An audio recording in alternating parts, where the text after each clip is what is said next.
The quick thinking of a next-door neighbor found the homeowner using a walker to get out the door and her disabled son lying helpless on the floor. Drivers have been waiting for years to drive down Central Thruway, and today they finally got that chance. The brunt of Isaac isn't quite here. Its presence is definitely being felt here in downtown Baton Rouge. Drivers say more lights are needed on this stretch of highway because without them, it's hard seeing what's in front of them. Officer Christopher Drake's body has made it home to Louisiana. The scene has cleared up here on Greenwell Springs Road, but there is evidence that an accident did happen here. These book bags were left when two students were taken to the hospital after the bus they were riding on collided with a dump truck. The town of Sheraton is here tonight to pay their respects to Sergeant Rick Rickenbach and Eddie Lyons, who were gunned down. His mother is on the way to Dover Air Force Base in Delaware to bring her son home, while folks in Tangipahoa Parish are working hard to give him a send-off fit for a hero. The American flag hangs at half-staff at Fire Station Number 1 in Independence. It's in honor of Chris Drake, who was killed Sunday while serving in Afghanistan. He was a good guy. Every time you seen him, boy, I always had a smile, a big smile. It's just something about his smile he had just made everybody cheer him up. Chris is a 2011 graduate of Independence High. He was even a star football player where he and James Hamons were teammates. But 2 or 3 years ago, I was in school with him playing football, seeing him in the hallways, just playing around and joking around, and just when it hit me, my brother was the one that wound up telling me. It got me hard, made me think about how life is short and how you never take anything for granted. So Hamons, along with Captain Chris McKinney, decided to do something special for the fallen soldier.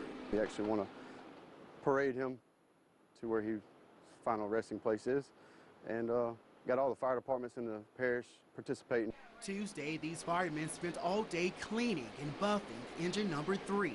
Giving him that recognition,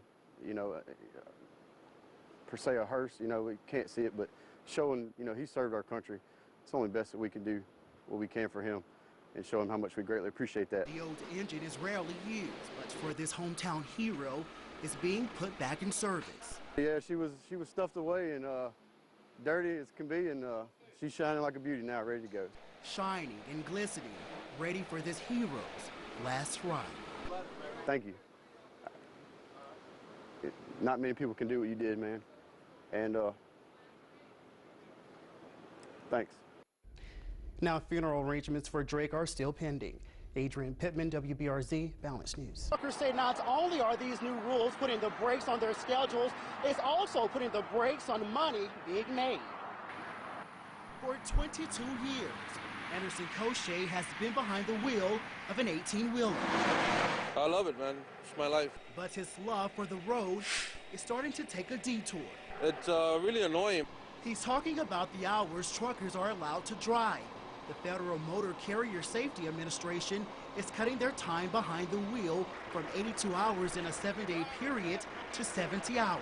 Very frustrating. I mean, it's difficult to try to schedule yourself around the appointment windows that you have and your scheduled time of driving, that you're allowed. Most truckers aren't paid by the hour, but by the mile.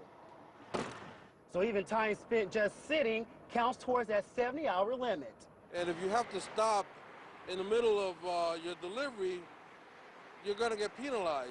When a driver reaches the max, they must stop and rest for at least 34 hours. That downtime must include 2 nights off from 1 a.m. to 5 a.m. So it's either you break the law or you don't get paid. The restrictions were designed to make the road safer and cut down on wrecks caused by drivers falling asleep. It just sucks. I mean, they're trying to regulate more, because of accidents or whatever. I don't think it's going to help. And while they're resting, their wallets will be affected. It is my livelihood. If it keeps up, I will get out of trucking. That's something that could affect the nation.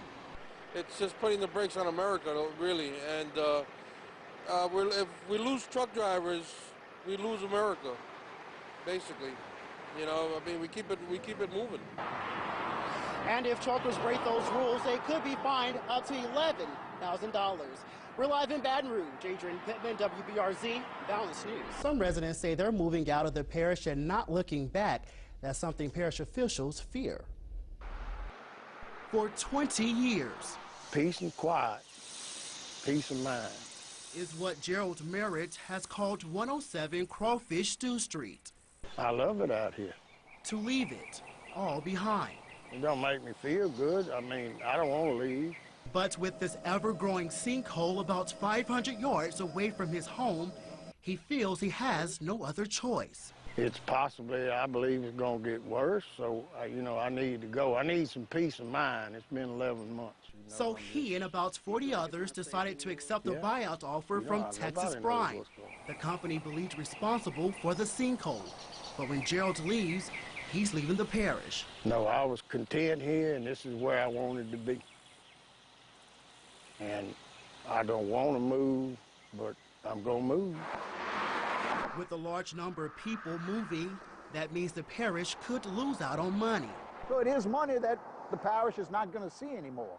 And hopefully these people do relocate somewhere in Assumption Parish. Last year, the parish lost around 40 grand after giving residents in the evacuated area a 90% break on their property taxes.